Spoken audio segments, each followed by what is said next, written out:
मैंने जो अपनी रील डाली ना पापा की परियां और विश लिस्ट और वो घर में काम नहीं करती, तो वहाँ एक सोशल मीडिया में एक लड़की ने वहाँ पे बोला कि क्यों करे भाई, दहेज नहीं लेते, हम दहेज लेके आई हैं तो आराम से रहेंगे, हमारी विश लिस्ट भी पूरी करेंगे, हम काम भी नहीं करेंगे।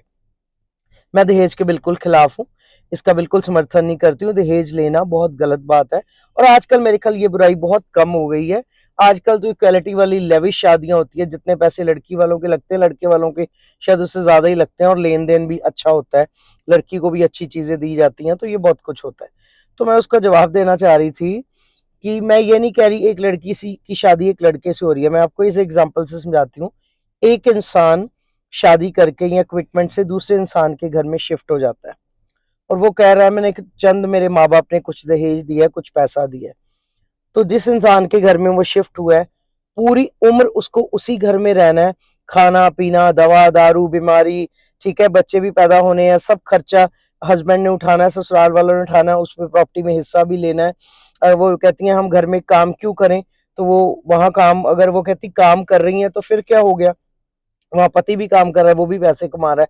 और अगर कभी हिस्सा लेने की बात आए ना, वो पति को कहती तुम पीछे हटो, तुमसे बोला नहीं जाता, मैं तुम्हारे पेरेंट्स और तुम्हारे भाई से हिस्सा प्रॉपर्टी में और बिजनेस वगैरह में मांग लेती हूँ।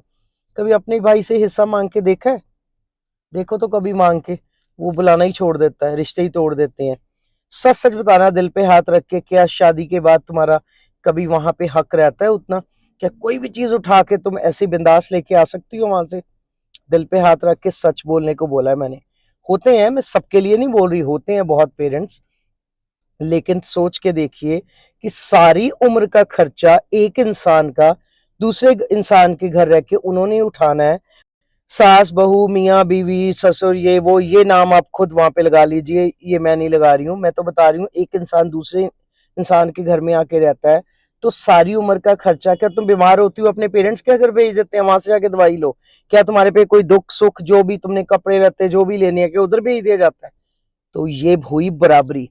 जो तुमने बोला ना कि हम लोग तो दहेज लेके आए हैं, इसलिए हम काम नहीं करेंगे, हमारी विश लिस्ट पूरी करे, हम मनमानी करेंगे, तो बराबरी कहाँ हुई बताइए? आप तो इक्वालिटी की बात करती हैं ना दुनिया में, तो कहाँ बराबरी हुई? इधर देखिए, सारी उम्र आपने यहीं रहना है, सारी उम्र एक खर्चा लगा के देख लीजिए, बेसिक सब कुछ जो उधर होना है, तो ये कहाँ हम उनको दोषी ठहरा रहे हैं? देखिए, डाउरी के बिल्कुल खिलाफ हूं मैं, उसके समर्थन में नहीं हूं, लेनी भी नहीं चाहिए, और ना ही मैं पेरेंट्स को बोलती हूँ आपको देना भी नहीं चाहिए, वो बिल्कुल नहीं होना चाहिए। लेकिन अगर ऐसी बातें बेटियां करेंगी तो उनके लिए ये वाला जवाब है। अब सब बताइए, मैंने सही बैलेंस करा है कि नहीं? कनेक्ट कर पा रहे हो? मुझे सब कमेंट